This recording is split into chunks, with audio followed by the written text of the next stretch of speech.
नमस्कार, मैं आपके साथ रंजना रावत और आप देख रहे जोहार। और बुलेटिन में सबसे पहले बात भोजपुरी पर दिए गए मुख्यमंत्री हेमंत सोरेन के विवादित बयान की। नहीं है, ये बोरोड लैंग्वेज है। लोग भोजपुरी बोलते हैं, they are dominating person. Jharkhand का बिहारीकरण क्यों है? मैं आंदोलन करने वाले लोगों के छाती पर पैर रख करके महिलाओं की इज्जत लूटते वक्त कितनी भोजपुरी भाषा में गालियां दी जाती थी।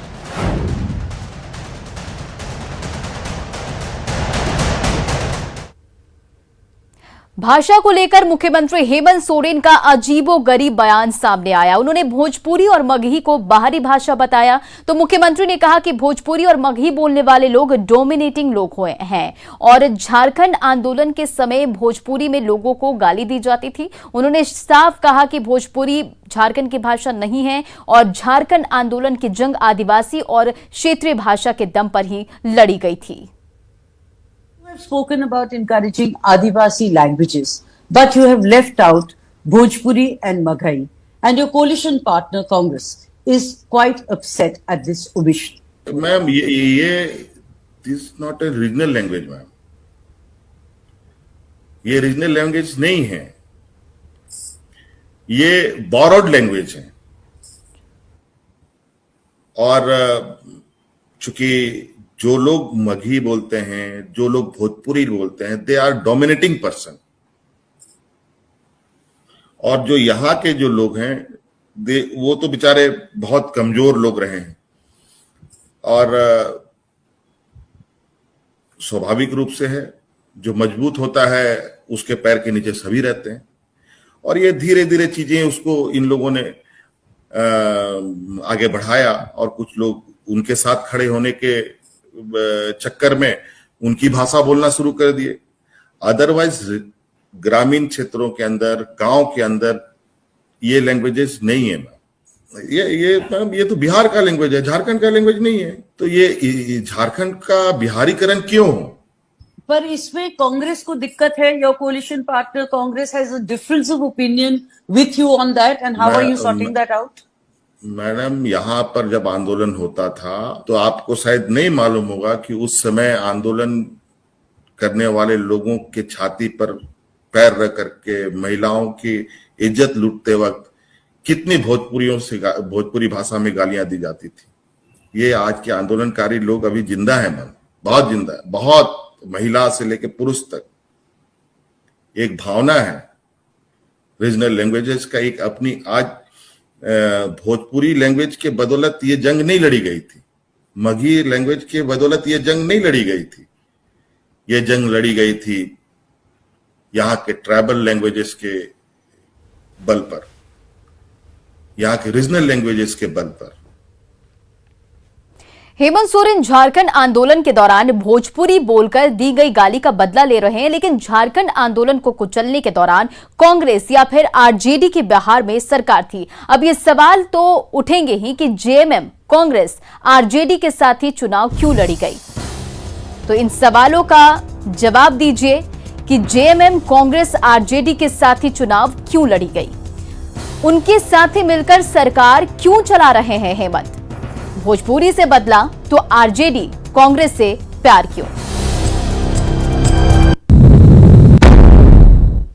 बाबूलाल मरांडी ने मुख्यमंत्री हेमंत सोरेन के बयान पर प्रतिक्रिया दी है। उन्होंने कहा कि उनका इलाका बिहार के नवादा से सटा हुआ है और यहां मगही का बोलबाला है। उन्होंने कहा कि भाषा की वजह से कभी कोई समस्या नहीं होती है। हमारा जो इलाका है वो मगही से ही प्रभावित होता है। हम गिरिडीह जिला के हैं और मगही का जो क्षेत्र है, नवादा वगैरह का जो क्षेत्र, उसके बॉर्डर पर है। तो हम सब लोग तो सब, जैसे बाकी भाषा की क्या होता है, भाषा तो सबका अपना अपना होता है, उसमें से कोई डोमिनेटिंग ये करता है वो करता है। मुझे लगता है कि ये वैसा नहीं है, सब भाषा की। पूर्व सीएम रघुवर दास ने मुख्यमंत्री हेमंत सोरेन के बयान पर निशाना साधा। उन्होंने कहा कि सीएम की नीति बांटो और राज करो की है। उन्होंने सीएम से राज्य की जनता से माफी मांगने की मांग की है। का नाम नेतृत्व कार्यरत है और उनकी नीति है बांटो और राज करो। जिस तरह हिंदी भाषा, संस्कृत एवं हिंदी भाषा भाषी लोगों के प्रति जो मुख्यमंत्री का दृष्टिकोण है वो बहुत ही दुखद है। आज निश्चित रूप से उनके गठबंधन को वोट देने वाले लोगों को आज जरूर दुख हो रहा होगा। हेमंत जी को हिंदी भाषा भाषी बाहरी लगती है, लेकिन उर्दू अपनी लगती है। सीएम हेमंत सोरेन के बयान पर रांची सांसद संजय सेठ ने पलटवार किया। उन्होंने कहा कि मुख्यमंत्री का ये बयान आपत्तिजनक है, ये संघीय ढांचा के खिलाफ है। मुख्यमंत्री जी का ये कहना कि बिहारीकरण, अरे हम तो नाच करते हैं कि हम बिहारी हैं, और बिहारी कहने से कोई हमको गाली नहीं है, किंतु आप एक कटघरे में खड़ा कर दो कि साहब भोजपुरी और मगही और मैथिल ये सब धरोहर है हमारी, और माननीय मुख्यमंत्री जी का यह कथन आपत्तिजनक है। और बीजेपी ने हेमंत सोरेन को ओछी राजनीति से बचने की सलाह दी। उन्होंने कहा कि आज पूरा विश्व ग्लोबल गांव बन चुका है और ऐसे में किसी भी भाषा और संस्कृति का विरोध अनुचित है।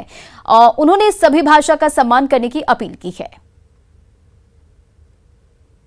बात है, पूरी दुनिया को एक गांव के तौर पर लिया जा रहा है। ऐसे में हम अन्य संस्कृतियों का आमंत्रण करते हैं। अन्य संस्कृतियों का आमंत्रण जब होता है, उनके भाषा आते हैं, उनके लोग आते हैं, उनके खान पान आते हैं, रच बस जाते हैं, और यही हमारी खूबी है। हम इस सारी चीज़ों को मिला करके चलना, यही हमारी खूबी है। और जो बांटने की राजनीति करते हैं, ये ओछी राजनीति है। इस तरह की बातें करना बिल्कुल ओछी राजनीति का परिचायक है। ऐसी चीज़ें बिल्कुल नहीं होनी चाहिए। इसको बड़े पर्सपेक्टिव में, लार्जर पर्सपेक्टिव में देखना चाहिए, और सभी भाषाओं, सभी संस्कृतियों, सभी कल्चरों, सभी चीज़ों का सम्मान करना चाहिए।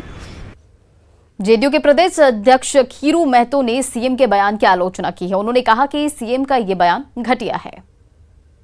ऐसे घटिया बयान बिल्कुल गलत है, नहीं देना चाहिए। हम लोग सब मिलकर आज तक शुरू से हम लोग रहे हैं, बिहार झारखंड जिन पूरे देश के लोगों के साथ में हम लोग का जो व्यवहार रहा है, सबके साथ मित्रता रही है, वैसे मित्रता रहना चाहिए। पूरे देश के लोगों को अटूट एकता के साथ जोड़ना चाहिए, न कि ऐसा बयान देना चाहिए।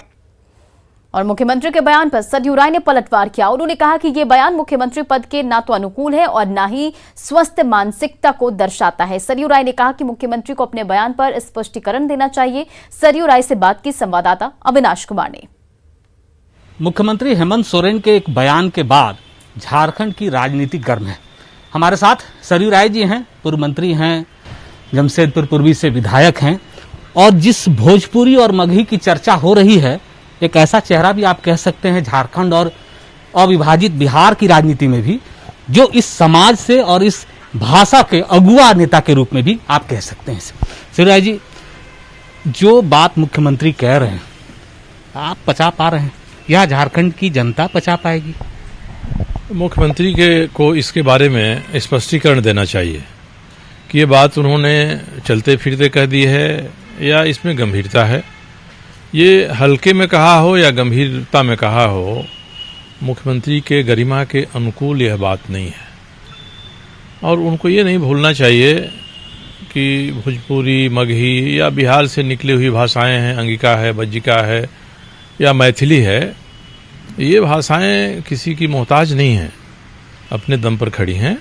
इनका अपना इतिहास है और केवल इस देश में नहीं बल्कि विदेशों में भी स्थापित हैं। कुछ देशों में तो ये सरकारी भाषा है। इसलिए मैं सलाह दूंगा मुख्यमंत्री महोदय को कि झारखंड विविधताओं का प्रदेश है। यहाँ विविधताओं का समन्वय होना चाहिए, विविधताओं का सही तरीके से प्रबंधन होना चाहिए। इसमें भाषा के रूप में या निवास के रूप में या रंग रूप के कारण से कहीं कोई भेदभाव होगा तो इस राज्य में तनाव पैदा होगा और लोग महसूस करेंगे कि एक बड़ा हिस्सा समाज का झारखंड में छला जा रहा है, ठगा जा रहा है, सुरक्षित नहीं है। वो कह रहे हैं कि ये डोमिनेटिंग भाषा है और भोजपुरी बोलने वाले और मगही बोलने वाले डोमिनेट करते रहे हैं समाज को। कुछ उदाहरण भी उन्होंने ऐसा दिया है कि मुझे बोलना भी नहीं चाहिए जो उदाहरण दे रहे हैं। मैंने देखा है और सुना है उनकी बात को, रिपोर्ट भी देखी उसके बारे में। ये मुझे नहीं लगता है कि स्वस्थ मानसिक स्थिति में कहे गए वाक्य हैं उनके द्वारा। एक मुख्यमंत्री हैं, वे जरूर इस पर पुनर्विचार कर रहे होंगे। स्पष्टीकरण उनको तुरंत देना चाहिए कि उनकी मानसिकता न किसी को आहत करने की थी, न किसी को उपेक्षित करने की थी। परंतु कोई भी भाषा डोमिनेट कैसे करती है, जो भाषाओं का इतिहास जानते हैं, जो भाषा विज्ञानी हैं, उनके आलेखों को ये पढ़े हो। कैमरा पर्सन संत के साथ अविनाश कुमार, न्यूज़ 18 रांची। खीरू महतो को जेडीयू झारखंड की कमान सौंपी गई है। जेडीयू के प्रदेश अध्यक्ष बनाए जाने के बाद खीरू महतो ने कहा कि झारखंड में पार्टी संगठन को मजबूत करना उनकी प्राथमिकता होगी। साथ ही नीतीश कुमार की नीति को झारखंड में बढ़ाने की कोशिश करेंगे। झारखंड में पार्टी को बहुत तेजी से मजबूती करने के लिए हम लोग यहाँ से संकल्प लेके जा रहे हैं। और पहले जिस तरह से संगठन वहाँ था, विधायक मंत्री हमारे रहते थे, अगले चुनाव में वैसा ही करके दिखाएंगे जनता दल यूनाइटेड को। यौन शोषण के आरोपी सुनील तिवारी को आज रांची लाया गया। 2 दिन पहले उत्तर प्रदेश के इटावा से उन्हें गिरफ्तार किया गया था। एयरपोर्ट पर मीडिया से बात करते हुए सुनील तिवारी ने साजिश के तहत फंसाने का आरोप लगाया है। उन्होंने कहा कि मुंबई के एक मामले में उन्होंने सुप्रीम कोर्ट का दरवाजा खटखटाया है, जिसके कारण झारखंड सरकार उनके पीछे पड़ी। सुनील तिवारी के खिलाफ रांची के अरगोड़ा में यौन शोषण और SC/ST एक्ट तक प्राथमिकी दर्ज कराई गई है। खूंटी के रहने वाले एक युवती ने सुनील तिवारी पर दुष्कर्म का मामला दर्ज कराया है।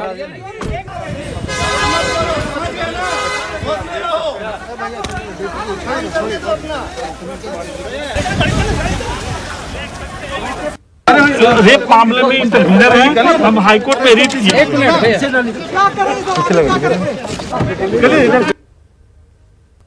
गुमला में शहर के पौष इलाके गोकुल नगर में अपराधियों ने दिन दहाड़े बड़ी घटना को अंजाम दिया। अपराधियों ने बाल मुक्ति मजदूरी संस्थान के पदाधिकारी मिथिलेश साहू को गोली मारी और वहीं उसके बाद गला भी रेत दिया। घटना दिन के करीब 10 बजे की है। वारदात को अंजाम देकर अपराधी फरार हो गए और हत्या की जानकारी मिलते ही मौके पर पुलिस पहुंची। सीसीटीवी फुटेज के जरिए अपराधियों का सुराग लगाने में जुट गई है, लेकिन उसे अब तक कोई सफलता नहीं मिली है। मृतक मूल रूप से डुमरी प्रखंड के जयरागी का रहने वाला था।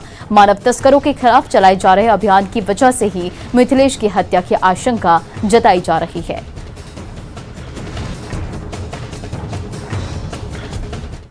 हेमंत सोरेन के बयान ने राजनीतिक पारा बढ़ा दिया है। कैबिनेट की बैठक से पहले झारखंड मंत्रालय में सरकार के मंत्री कैमरे से बचते नजर आए। किसी भी मंत्री ने मीडिया के सवाल का जवाब नहीं दिया। हर किसी ने अपना पल्ला झाड़ा। जो राज्य सरकार ने, माननीय मुख्यमंत्री महोदय ने जो निर्णय लिया है वो सही है। जो झारखंड में जो चाहिए वही चीज है। सब नियम कानून के दायरे में सभी को मन में जो सोच रहे हैं लोग ध्यान में रखते हुए सरकार काम करेगी। कैबिनेट के बाद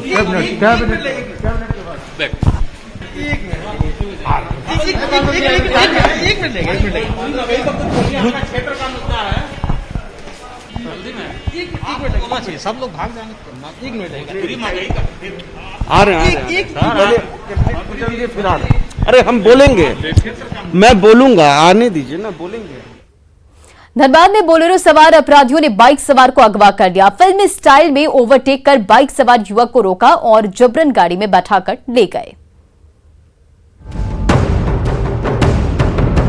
टांडा बस्ती की सड़क पर तेज रफ्तार बोलेरो दौड़ी चली जा रही है। तभी अचानक गाड़ी टर्न लेकर रुक जाती है तो उसी सड़क से गुजर रहा बाइक सवार लड़खड़ाकर रुक जाता है। जैसे ही बोलेरो रुकती है उससे धड़धड़ाते हुए 3 अपराधी बाहर निकलते हैं, बाइक सवार को कब्जे में ले लेते हैं और जबरन पिछली सीट पर ठूस देते हैं।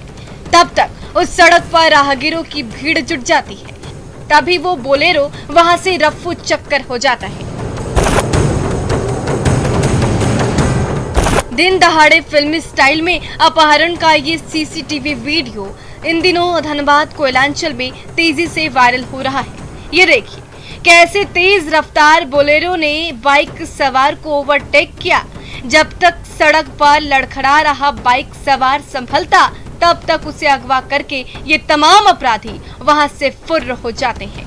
हालांकि मौके पर मौजूद 2 राहगीर ये सारा तमाशा देख रहे होते हैं, लेकिन जब तक वो कुछ समझ पाते तब तक फिल्मी स्टाइल में अपहरण हो चुका होता है।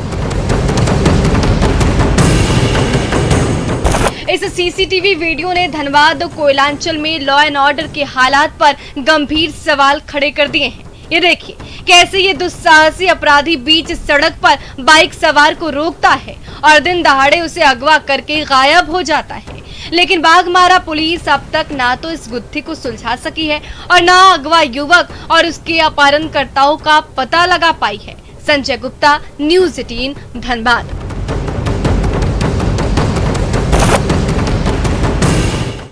पाकुड़ के तसरिया गांव स्थित एक झाड़ी से 17 साल की नाबालिग लड़की का शव बरामद किया गया है। मृतका की पहचान अमरापाड़ा थाना क्षेत्र की रहने वाली सुखी मुर्मू के रूप में हुई है। घटना की जानकारी मिलते ही पुलिस मौके पर पहुंची और शव को जब्त कर पोस्टमार्टम के लिए भेज दिया गया है।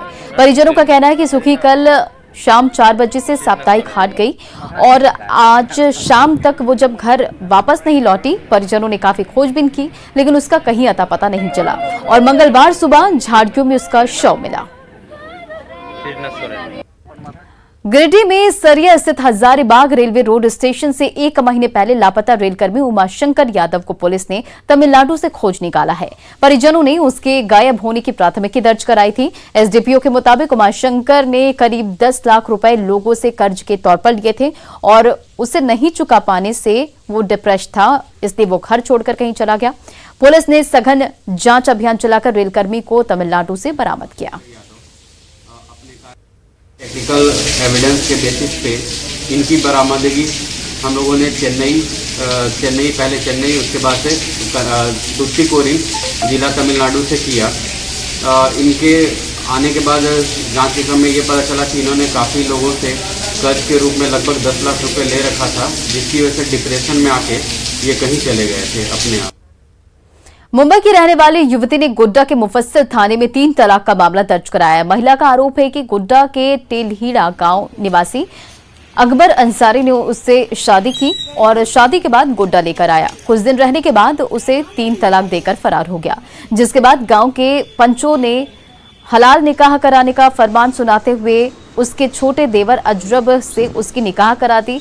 पंचों के मुताबिक 3 महीने तक रहबर के साथ बिताने के बाद पीड़ित युवती को अकबर रख लेगा, पर 3 महीने गुजरने के बाद भी अकबर युवती को रखने के पक्ष में नहीं है, जिसे लेकर महिला थाने पहुंची है। मुंबई से फोन पर मुरादाबाद में रह रही पत्नी को दिया 3 तलाक और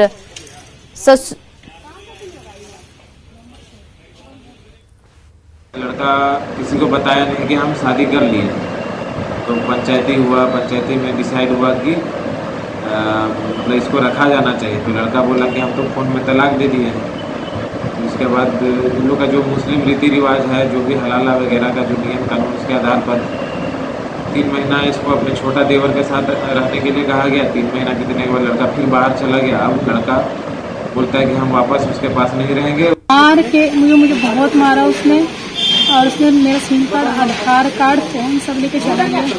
फिर उसके घर वाले तक लेके भाग गया, गरीब सब कुछ लेके भाग गया। और उसकी फैमिली वाले ने बोला, उसके लोग ने जबरदस्ती मेरा हलाला निकाह करवा दिया। बोला इस घर में रहना पड़ेगा तो तुमको करना पड़ेगा, उसके छोटे भाई से अकबर अंसारी। और आइए अब देखते हैं हिंदी दिवस पर हमारी खास पेशकश। हिंदी दिवस के अवसर पर नेटवर्क 18 द्वारा हिंदी को लेकर किए जा रहे इस कार्यक्रम में मैं आप सबका हार्दिक स्वागत करता हूं। ये बहुत प्रसन्नता की बात है कि हिंदी को लेकर एक आप विमर्श स्थापित करना चाह रहे हैं, क्योंकि हिंदी अब विश्व की 4 सबसे प्रमुख भाषाओं में से एक होने के बावजूद भारत में उसको उतना सम्मान नहीं मिल रहा, क्योंकि ये हमारे जीवन से जुड़ी भाषा होने के बावजूद भी व्यवहार में नहीं है। कथनी करने में अंतर है। हिंदी राजभाषा है, राष्ट्रभाषा है, परंतु क्यों हम हिंदी को हे दृष्टि से देखते हैं, ये बड़ी चिंता का विषय है। तो सबसे पहले तो आवश्यक है कि हिंदी को हम लोग व्यवहार में लेके आएँ, क्योंकि एक समय था जब हिंदी की कृतियाँ पढ़ने के लिए लोगों ने हिंदी भाषा सीखी। तो इसलिए ये आवश्यक है कि हिंदी के प्रति लोगों में जागृति आए, ये केवल एक कर्मकांड की भाषा न रह जाए। हिंदी दिवस एक उत्सव की तरह से सभी हिंदी भाषियों के लिए हैं। एक दिन ही क्यों हिंदी को याद करें, पूरे साल क्यों ना याद करें। बहुत छोटी छोटी कुछ चीज़ें हैं जिनको अपनाकर हम रोज़ हिंदी को याद कर सकते हैं, रोज़ हिंदी के साथ जी सकते हैं। एक बहुत सामान्य बात है कि हम हिंदी में अपने दैनंदिनी काम और उससे भी आसान अपने हस्ताक्षर हिंदी में करना शुरू करें। ये एक अच्छी शुरुआत हमारे लिए हो सकती है। हिंदी दिवस के मौके पे बहुत सारी चिंताएं व्यक्त की जाएंगी। हिंदी जा रही है, हिंदी कहाँ चली गई, हिंदी के लिए हम क्या करें। मेरा मानना है कि हिंदी कहीं नहीं जाएगी, कभी नहीं जाएगी। हम हिंदी हैं, हम रहेंगे, हिंदी हमारे साथ रहेगी। यह हिंदी दिवस हम सब को इस दिशा में प्रेरित करेगा। इस हिंदी दिवस के उपलक्ष्य में आपके सामने कुछ प्रस्तुत करना चाहता हूँ। हमारी हिंदी भाषा दुनिया की सबसे ज़्यादा बोलने वाली तीसरी सबसे बड़ी भाषा है, लेकिन आज की पीढ़ी में कहीं ना कहीं पीछे छूटती जा रही है। हमने अपने प्रकाशन के माध्यम से इसको प्रचार और प्रकाशित करने के लिए हमने कुछ कदम उठाए हैं। हम अपना ई बुक का प्लेटफॉर्म बना रहे हैं ताकि हम हिंदी को ज़्यादा से ज़्यादा आम जनता तक पहुंचा पाएँ। हमने अपने प्रकाशन का 50% से ज़्यादा हिस्सा हिंदी लेखकों के लिए रखा हुआ है ताकि हम हिंदी को ज़्यादा से ज़्यादा प्रकाशित करें और बाज़ार के बीच लेके जाएं और ज़्यादा से ज़्यादा उसको प्रमोट करें। धन्यवाद।